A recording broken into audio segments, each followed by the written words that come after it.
যখন লক্ষ্মীন্দরের বাম পার্শ্বে বসেছিলে, বলুন বাবা। তোমায় দেখে যেন লক্ষ্মী প্রতিমার মতো লেগেছে। আর অলংকার গুলো পরিত্যাগ করেছো বলেই আজ তোমায় পাগলনির মতো লাগছে। বাবা কি বলছেন বাবা? আপনি চেয়েছেন আপনার অঞ্চলে বাড়ি খুলে দিয়ে গেলাম বাবা, তাহলে আমার স্বামীকে আমার রাস্তা খুলে দিন বাবা। বৌমা বলেন বাবা। অলংকার গুলো চেয়েছিলাম তোমাকে আমার চম্পকনগরে রাখবো বললে, কি বলছেন? ভেবেছিলাম তুমি অষ্টম বৎসরের নাবালিকা, ওই অলংকারের প্রতি তোমার লোভ লালসা থাকবে। কি বলছেন বাবা? কিন্তু তোমার স্বামী ভক্তির কাছে আজ আমি পরাজিত বৌমা। তুমি যে স্বামীর চরণে মতি রেখেছো, আমি তোমাকে আর নিষেধ করবো না বাবা। কিন্তু জানো মা, বলে বাবা, তুমি বহুমূল্য সে লাল রঙের অগ্নিপাস্টের শাড়িখানা পরিধান করে আছো। হ্যাঁ বাবা। তোমায় যে সে শাড়িখানা পরিত্যাগ করতে হবে বৌমা। না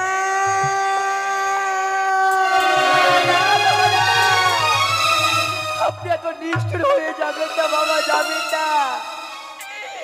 এই আপনার দাবা এই বছর খালি আমি পড়ে রয়েছি, এই বছর খালি আপনি করে নেবেন বাবা। কিন্তু বাবা বলেন তো, আমি যে অগ্নিপটের শাড়ি আপনাকে খুলে দিয়ে যাব, লজ্জা নিবারণের জন্য যে আমায় কোনো বস্ত্র পরিধান করতে হবে বাবা।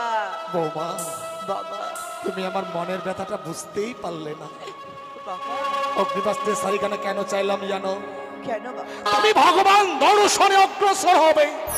কি বলছেন বাবা? ওই লাল রংটা তোমার কাছে যতক্ষণ থাকবে মা, তোমার কাছে লোভ কাম মোহ বিরাজ করবে। বাবা আর যতক্ষণ লোভ কাম মোহ তোমার কাছে বিরাজ করবে, শত চেষ্টা করলেও ভগবান দর্শন করতে পারবে না। কি বলছেন বাবা? কারণ ওই লাল রংটা হচ্ছে লালসার প্রতীক। বাবা তাই ওই লাল রংটাকে ছুঁড়ে ফেলে দিয়ে তুমি বই ধর্ম বেশ ধারণ করবে মা। কি বলছেন? ওই সাদা রংটা হচ্ছে শান্তির প্রতীক। বই ধর্ম বেশ ধারণ করে তোমায় সাগরের জলে ভাসতে হবে। বেশ বাবা বেশ, আমি এই বসন আপনাকে খুলে দিয়ে যাব বাবা। ওই সাদা বস্ত্র আমি পরিধান করব বাবা। কিন্তু বৌমা বলেন বাবা। তুমি আমার কাছে কদলের বৃক্ষ চেয়েছিলে, হ্যাঁ বাবা। আমি তো কদলের বৃক্ষ তোমায় দিতে পারবো না মা। কিন্তু কেন বাবা? তুমি জানো না মা, বলি। দক্ষিণ বাটরে বাণিজ্যের কারণে যাত্রা করেছিলাম। 14 ডিঙা ধনের রত্ন পরিপূর্ণ যখন ফিরে আসি, ওই ভয়ঙ্কর কালিদাহের চলে একে একে 14 ডিঙা মোর অতল তলে তলিয়ে গিয়েছিল। সেই দিন আমি আমার প্রাণ বাঁচাতে উচ্চস্বরে বাঁচাও বাঁচাও বলে চিৎকার করেছিলাম। বাবা এই কঠিন পৃথিবীর মানুষ আমাকে বাঁচাবার জন্য এগিয়ে আসেনি মা। সেদিন একটি ছোট্ট কদলী বৃক্ষ আমার প্রাণ বাঁচিয়েছিল। তাই লক্ষ্মীন্দরের চেয়ে কদলী বৃক্ষের মূল্য চেয়ে আমার কাছে অনেক বেশি মা। কি বলছেন বাবা? আপনার ছেলের থেকে কদরের বৃক্ষ আপনার কাছে বড় হয়ে গেল সত্য বাবা। মা, লক্ষ্মীন্দর প্রাণে মারা গিয়েছে, ওর কোনো মূল্যই নেই। বাবা কি বলছেন বাবা? কি বলছেন? তাই আমি কি করবো বাবা? কদলীর বৃক্ষ আমি তোমায় দেবো, হ্যাঁ বাবা। যদি যোগ্য কদলী বৃক্ষের মূল্য তুমি দিতে পারো। কি বলছেন বাবা? যদি কদলের বৃক্ষ আমার দিতে হবে, দিতে গেলে আমাকে মূল্য দিতে হবে। সত্য, কিন্তু বাবা আমি কোথায় পাবো মূল্য? আমি জানি না তুমি কোথায় সে যোগ্য মূল্য পাবে। যদি মূল্য দিতে পারো তবে এই কদলের বৃক্ষ তুমি পাবে। এবার তুমি ভেবে নাও তুমি কোনটা গ্রহণ করবে। কি ঠাকুর, আমি কোথায় পাবো মূল্য? আমি কি দিয়ে নেব খরিদ করে বাবার কাছে আমি ওই কদলের বৃক্ষ? বাবা আমি কোথায় পাবো বাবা মূল্য? আমার কাছে যে কোনো মূল্য নেই বাবা।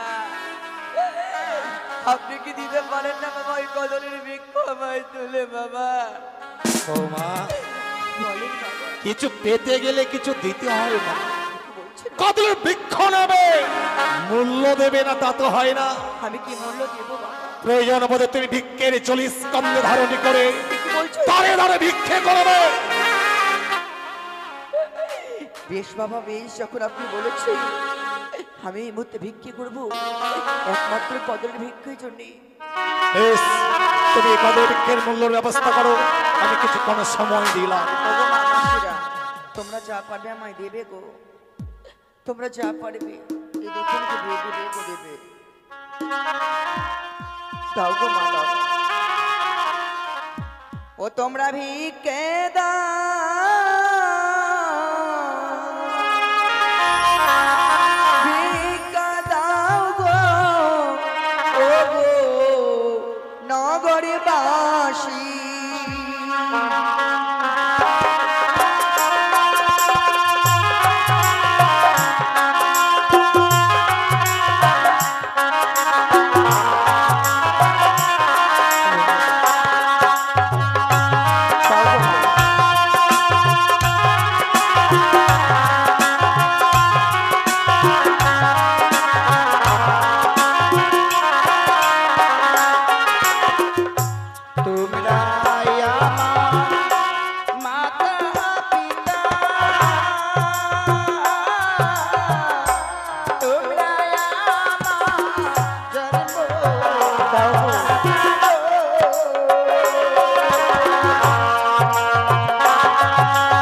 মাঝারি গো।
এই সে গুঞ্জরিয়ার ঘাট, যে গুঞ্জরিয়ার ঘাটে আজ আমি বৌমা লক্ষিন্দরকে ভাসিয়ে দেওয়ার জন্য কদলীর বৃক্ষের ভেলা তৈরি করেছি, সোলার মঞ্জুস দিয়ে সুন্দর করে সাজিয়ে দিয়েছি। মন্ত্রী মহাশয় যেন সুন্দর করে মঞ্জুস দিয়ে ভেলাখানা সাজিয়ে দিয়েছে। চম্পকনগরের আত্মীয় স্বজন প্রজাগণ সবাই ছুটে এসেছেন শুধু মা বেহুলাকে আশীর্বাদ করবার জন্য। আজ এই মুহূর্তে মা বেহুলাকে আমরা ভাসিয়ে দেবো এই গুঞ্জরিয়ার ঘাটে। কোথায় বৌমা? আসি বাবা।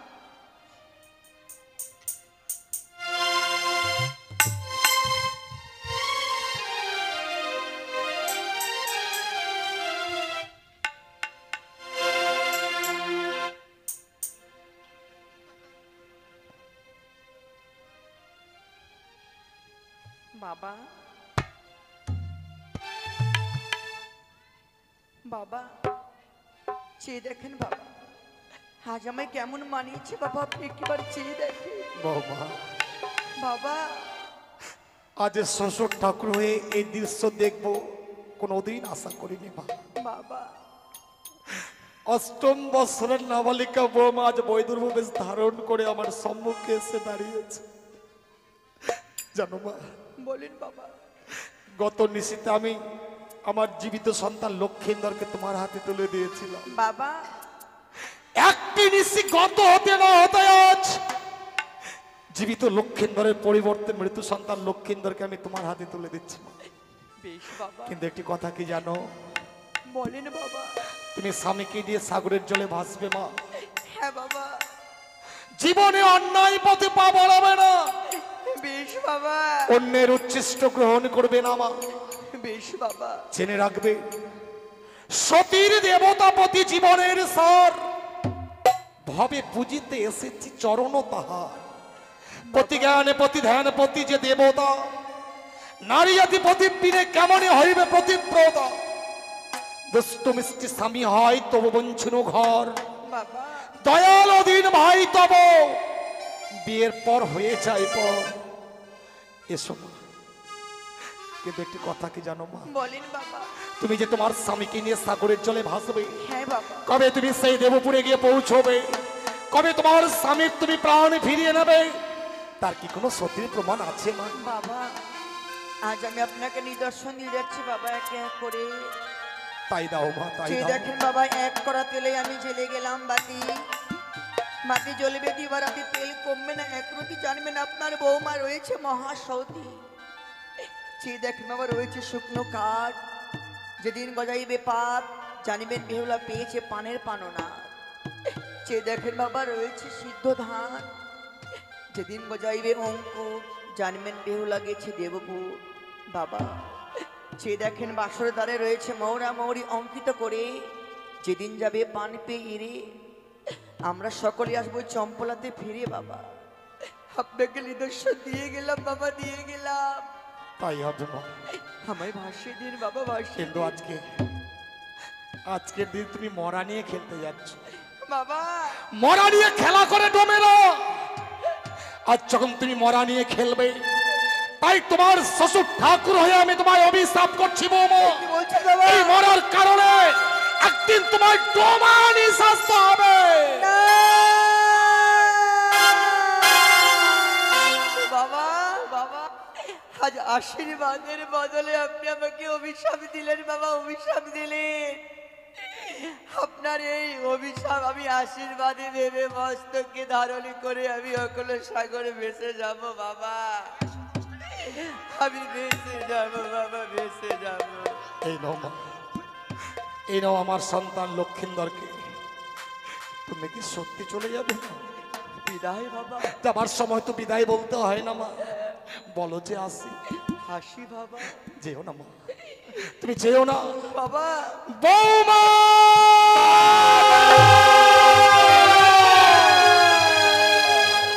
তুমি যেও না, তুমি ফিরে এসো না, তুমি যেও না।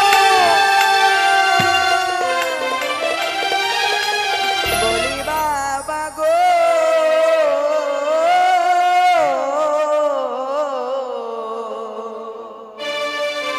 আমি চলে যাই বাবা, আমি চলে যাই শ্বশুর বাবা গো,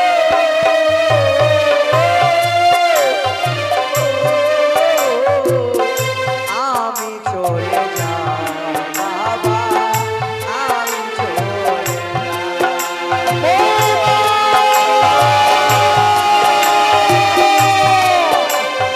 যেও না মা, তুমি যেও না, ফিরে এসো, যেও না।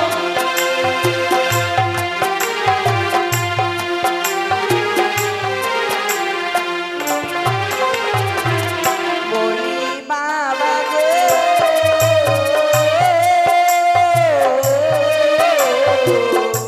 আমি চলে যাই বাবা, আমি চলে যাই। তুমি যেও না, তুমি ফিরে এসো, আমাদের তো লক্ষ্মীন্দরকে নিয়ে ফিরে এসো। যেও না বৌমা। ছেড়ে বিদেশে যাব, পরের বাবাকে বাবা বলবো।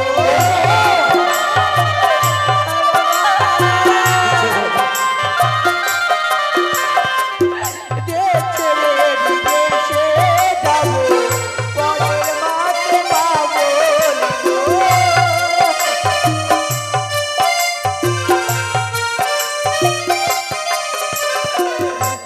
কি আমার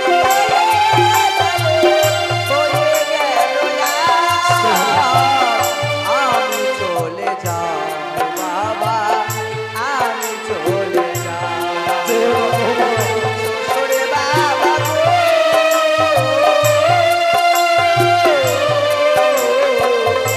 আমি চলে যাই বাবা, আমি চলে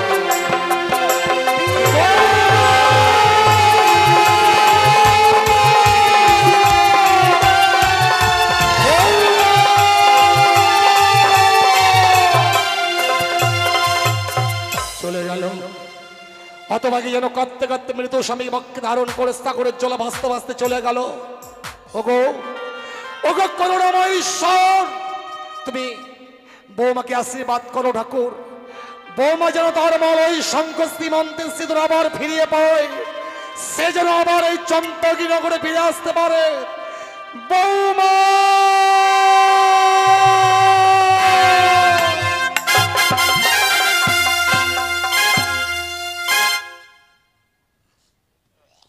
হ্যালো, কুপাদহ নবাবনগর নিবাসী নারায়ণ হাল